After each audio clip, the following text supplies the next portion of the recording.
दोस्तों, आग को इतिहास का सबसे प्राचीन खोज में से एक माना जाता है।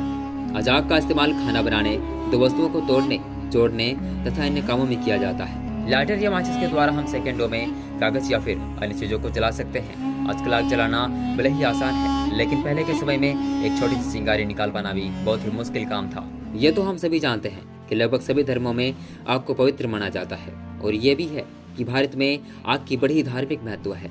और जब भी हम आग को देखते हैं तो शायद हम में से अधिकतर लोगों के मन में यही विचार आता होगा कि आखिर ये आग की खोज कैसे हुई।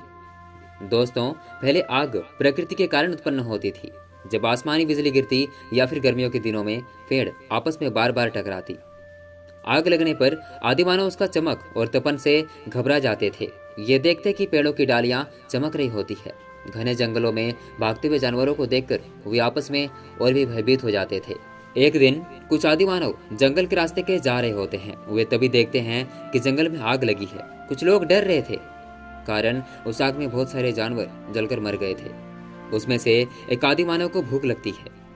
तभी उसे जले हुए जानवर दिखते हैं। वो उसमें से जला हुआ मांस उठाकर खाने लगता है, और उसे कच्चा मांस की तुलना में बहुत स्वादिष्ट लगता है, और वह अन्य व्यक्तियों को भी खाने को कहता है। और तब उन्हें समझ आ गई थी कि किसी भी चीज को भूनकर या पकाकर खाने से उसका स्वादिष्ट बढ़ जाता है। लेकिन समस्या ये थी कि उन्होंने अभी तक खुद से आग को उत्पन्न करना नहीं सीखा था।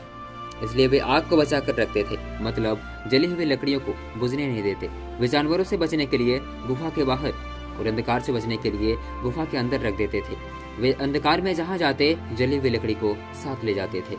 एक बार उन्हें कुछ ख्याल आया कि अपनी सुरक्षा के लिए उन्हें कुछ औजार बनाना चाहिए। तब वे पत्थरों से हथियार बनाने लगे। जैसे ही उन लोगों ने पत्थरों को आपस में टकराने लगे, उसमें से आग की चिंगारी निकलने लगी। वे खुश हुए और दोबारा पत्थरों को टकराया, और उसमें से फिर से चिंगारी निकलने लगी। उन्हें पता चल गया था कि आग की चिंगारी है। वे सूखे घास के बीच पत्थरों को रगड़कर उससे आग जलाने लगे, और इस प्रकार आग की खोज हुई। धीरे धीरे समय बीतता गया और पत्थरों के साथ साथ लकड़ियों से भी आग निकालना सीख लिया था।